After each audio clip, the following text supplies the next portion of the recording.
So this morning, I was driving around my neighborhood in Los Angeles, and I was observing all the sights and sounds of Los Angeles. You know, like the smoke in the sky that obscures the sun so that it feels like you're in an apocalyptic Mad Max movie.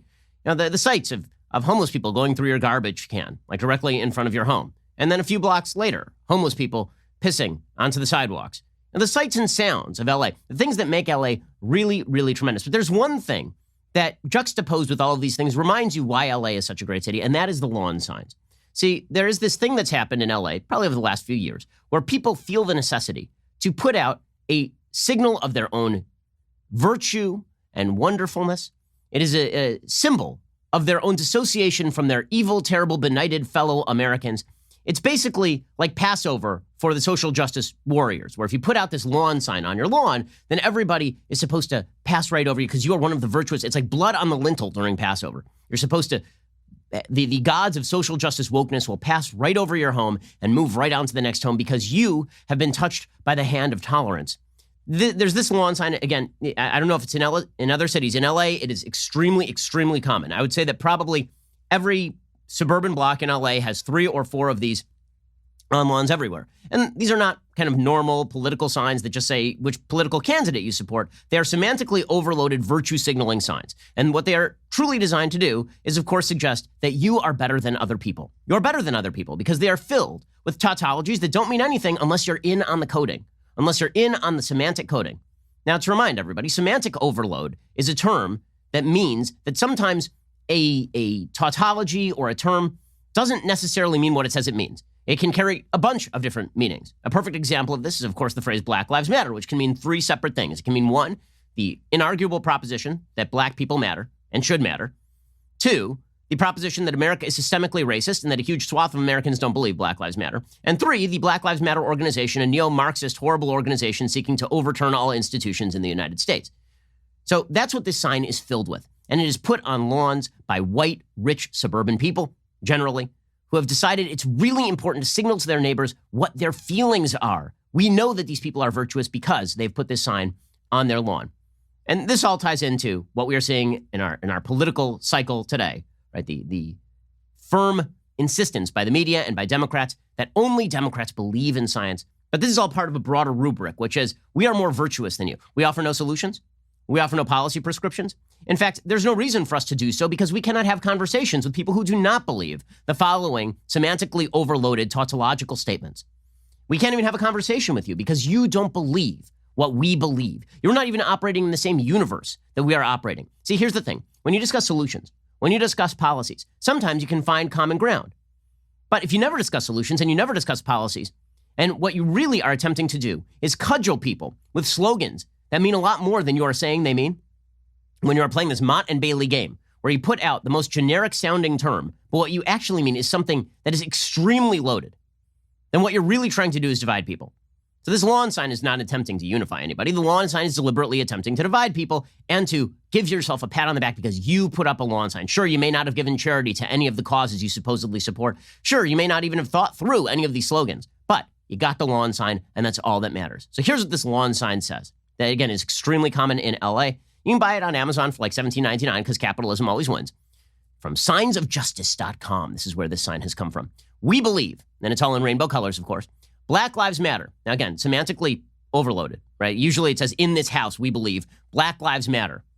And what they mean by that, of course, is that as opposed to the guy next door, in that house, they don't believe Black Lives Matter. That's why we have a sign and they don't have a sign. Right? So they're using the semantically overloaded term Black Lives Matter to suggest that they are different from their evil, predatory neighbors who don't care about black people. In this house, we believe Black Lives Matter. No human is illegal, except for the ones they are hiring to trim their lawn, presumably, because this is California. No human is illegal. Now, that, of course, is a bizarre statement because no one is arguing that being human is illegal. When we talk about illegal immigration, which is what this is a reference to, what we mean generally is that somebody has engaged in the crime of crossing the border illegally. And the being human is not the illegal part. In fact, the only people who seek to criminalize being human are people who are pro-abortion. Okay, let's continue with that sign. Love is love, right? Another semantically overloaded phrase. So of course love is love, right? That's literally a tautology. A tautology is just A equals A, right? Love is love. That is a tautological statement. But of course, what they actually mean is that all forms of love are equal. Now, what's funny is that generally, even people who say love is love, don't believe that all forms of love are equal, obviously.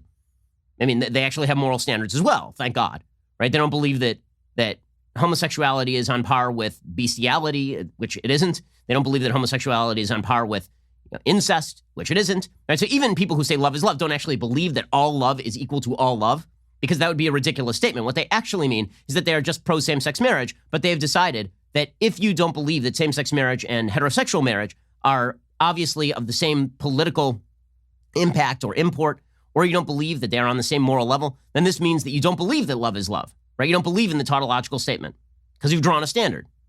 Now, obviously, they draw standards too. It's just a different standard. In this house, we believe women's rights are human rights. And here what they actually mean is we believe in abortion. Because no one believes that women shouldn't go to school. Nobody believes that women shouldn't be able to get any job they want to get. No one believes that a qualified woman shouldn't be able to do the exact same job as a qualified man. Nobody believes anything different in the United States. So again, this is an attempt to suggest that if you disagree with people on abortion, it's because you don't believe in women's rights or you don't believe that women are human. Again, it's all this semantically overloaded virtue signaling crap. We believe science is real.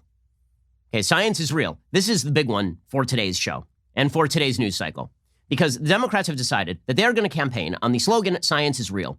Anybody who opposes them, anybody who believes that they are reading into the science solutions that are not requisite, anybody who believes that they're overreading the science in order to achieve political goals, which is what is exactly happening with regard to the wildfires and hurricanes, as we'll see, Democrats are saying absolutely anti-scientific things today. So are the media. They're saying absolutely anti-scientific things about how climate change works, about the impact of climate change, about what can be done to mitigate climate change. And they're really leaning on the slogan, science is real, in order to maintain that if you disagree with anything they say, it's because you deny the science. As we will see, that is a lie. Right? It's an overt lie. But by saying science is real, you can imply that your opponents don't believe science is real. And that is why Scientific American today came out and endorsed Joe Biden, because they put up their lawn sign. Unlike Donald Trump, Joe Biden believes that science is real. And then finally, the sign concludes, water is life, which is a weird thing. I mean, that actually is not tautological. First of all, water is not actually, it is required for life. I'm not sure who is objecting to water. I'm a fan. I like water too. I don't even know what the semantic overload in this case is. And finally, injustice anywhere is a threat to justice everywhere.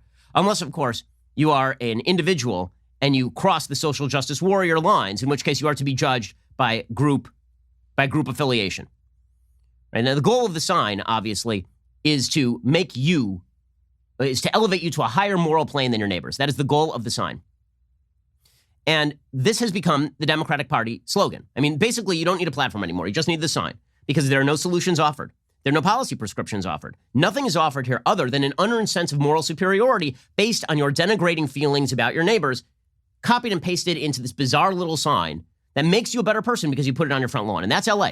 The homeless people can be still suffering with mental illness and drug addiction and pissing in the trash cans directly across the street from you. Illegal immigrants can still be living in homeless shelters because you have not come up with any solution for how exactly to alleviate their economic condition.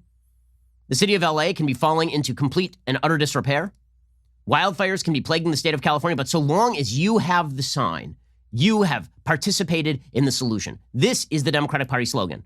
So much of our politics is no longer about finding solutions. It used to be, ideally, that politics was supposed to be about finding common solutions to common problems. Now, it is about naming problems that you believe exist. And if somebody has a different solution, then you suggest that they don't believe the problem exists at all. Right? This is the way our politics works. This is true on everything from policing to climate change. Even if somebody agrees with you that there's a problem with police brutality in some police departments, that's not enough.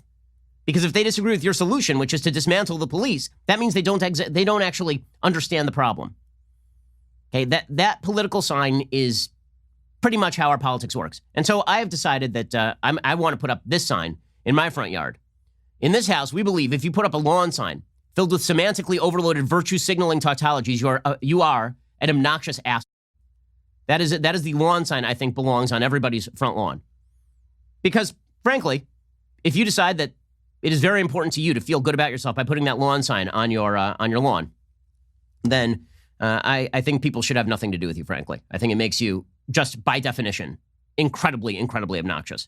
We'll get to how that lawn sign has boiled down into the political debates of the day in just 1 second, because that really is all that's happening here, right? Somebody put up a slogan that says, science is real. And now, if you disagree with them on their policies, they will just argue that you think science is not real. Okay, science is real. You guys are getting the science wrong.